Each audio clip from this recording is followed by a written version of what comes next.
Si vous avez le sentiment de ne pas pouvoir vous exprimer librement autant que vous le voudriez, eh bien c'est quand même important de travailler là-dessus parce que libérer les énergies, c'est d'abord libérer la parole.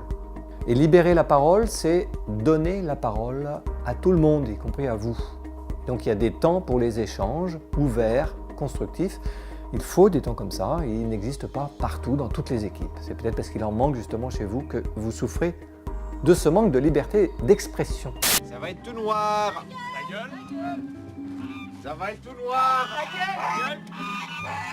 Alors l'origine de ce manque, c'est qu'il y a peu de temps pour échanger.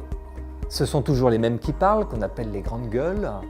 Ou alors c'est le boss qui parle et puis les collaborateurs qui écoutent.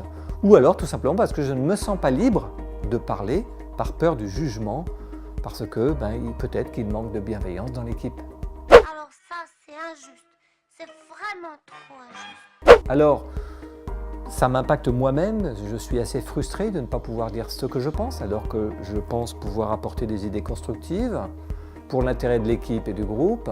Au niveau de l'équipe, ça développe les non-dits, et les non-dits sédimentent jusqu'au jour où ça peut exploser. Et puis au niveau de la performance, il y a moins d'énergie, il y a moins d'idées nouvelles, et puis finalement on va perdre en compétitivité à long terme à force de ne pas laisser remonter les idées nouvelles. Alors comment faire? D'abord, oser prendre la parole de manière constructive. Donnez la parole aux autres. Si jamais vous êtes dans une équipe et que vous voyez qu'il y en a que 50% qui osent parler ou qui sont invités à parler, moi j'aimerais bien entendre telle personne. Suggérez au manager de donner plus la parole, y compris aux autres que vous. Donc la question que je vous pose maintenant, c'est qu'aimeriez-vous partager avec votre manager et avec votre équipe de constructifs et à quelle occasion pourriez-vous le faire?